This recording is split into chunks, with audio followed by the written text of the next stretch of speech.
नमस्ते बच्चों, अम्मू and you channel पर आप सबका प्यार भरा स्वागत। मैं अम्मू और आपके लिए हर बार की तरह एक और कहानी लेकर सुनाने आ गई हूँ। आज की जो कहानी है वह एक लोक कहानी है, लोक कथा है और बड़ी ही सुंदर प्यारी कहानी है। इससे हमको बड़ी अच्छी सीख भी मिलती है। कहानी का नाम बताऊं? ऊंट का नाच। एक बार जंगल में ढोल बजाकर घोषणा की गई, आज रात को जंगल में दावत होगी, सब प्राणी चौक में हाजिर रहें। बाघ और सिंह, जिराफ और जेब्रा, सियार और भेड़िया, बंदर और लंगूर, हिरन और ऊंट, सब के सब चौक में इकट्ठे हुए।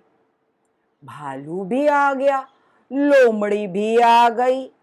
जितने जानवर जंगल में रहते थे सब के सब आ गए चौक में, क्योंकि सबको दावत में भाग लेना था।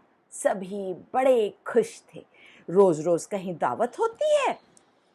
जब सब प्राणी भोजन कर चुके तब सियार बोला, हम सब में से बंदर अच्छा नाचता है।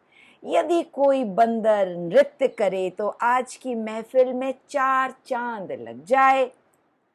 जंगल के राजा सिंह ने भी अपनी सहमति दे दी। तभी टोली में से एक बंदर आगे आया। उसने नाचना शुरू किया। बंदर ने तो सबका मन मोह लिया। सबने तालियों की गड़गड़ाहट से उसका अभिनंदन किया। सिंह ने भी उसका सम्मान किया। अब बंदर के नाच के बाद सबका मन खुशी से झूम रहा था। सबको और मनोरंजन की आवश्यकता थी।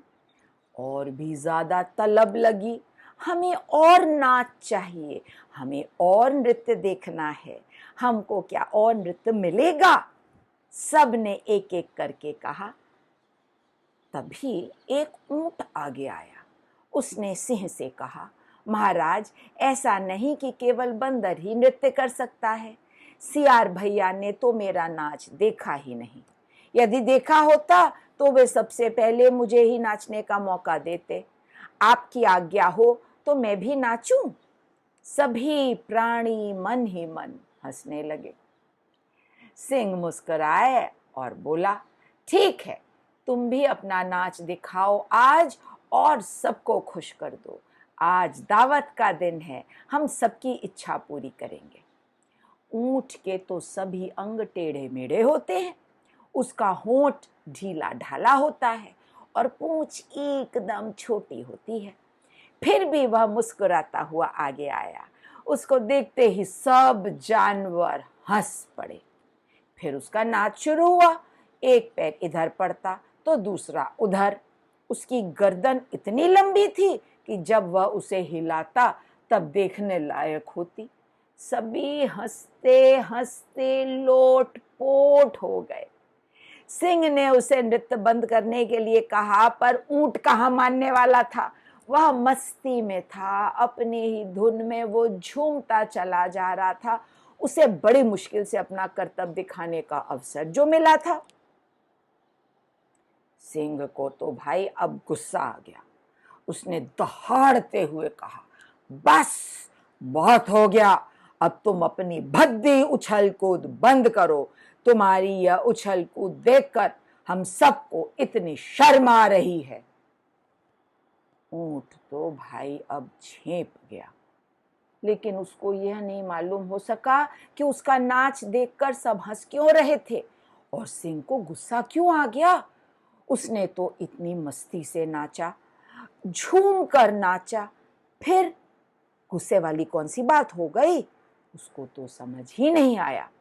आखिरकार कार्यक्रम समाप्त हुआ और सब प्राणी अपने अपने घर लौटे। ऊंट ने सबसे पूछा, भाई, जाने से पहले एक बात तो बताओ, मैं जब नाच रहा था आप सब लोग इतना हंस क्यों रहे थे? आपको मेरा नाच क्या बहुत सुंदर लग रहा था? भालू, शेर, चीता, लोमड़ी सभी ने उसकी बात सुनी और सभी ऐसा मुंह दबाकर हंसने लगे। उनको समझ ही में नहीं आ रहा था कि इस बेढंगे ऊंट को कैसे बताए कि उसका नाच भी बहुत बेढंगा था। ऊंट ने फिर कहा, भाइयों कुछ बताओ तो, महाराज ने तो मुझे इतने कस के डांट दिया, क्यों आखिर?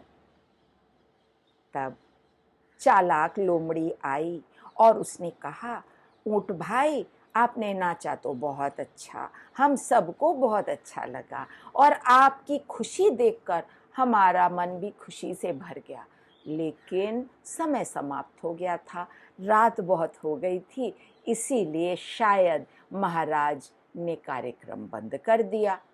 लेकिन ऐसा है, आप इतने बड़े हैं, लंबे लंबे आपके पैर हैं, नाचने में तो आपको दिक्कत होती होगी, तो मैं एक सलाह दूं कि जब तक आपको फिर से कहा न जाए, न्योता न दिया जाए ना, आप नाचना नहीं, क्योंकि आपको चोट लग सकती है।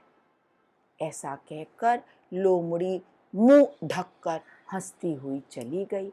बाकी सब भी हंसते हुए चले गए।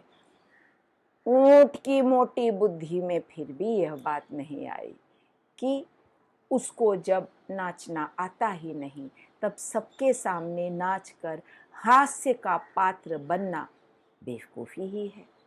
तो बच्चों, जो बात किसी एक की शोभा बढ़ाती है, वही बात हो सकता है दूसरे के लिए मजाक का विषय बन जाए। हर कोई हर चीज़ करने में सक्षम नहीं होता है। हाँ, ये बात ज़रूर है, हमें किसी का मजाक भी नहीं उड़ाना चाहिए। बेचारा ऊँट तो मनोरंजन के लिए नाच रहा था, क्या हुआ अगर वो थोड़ा बेढंगा था, है ना?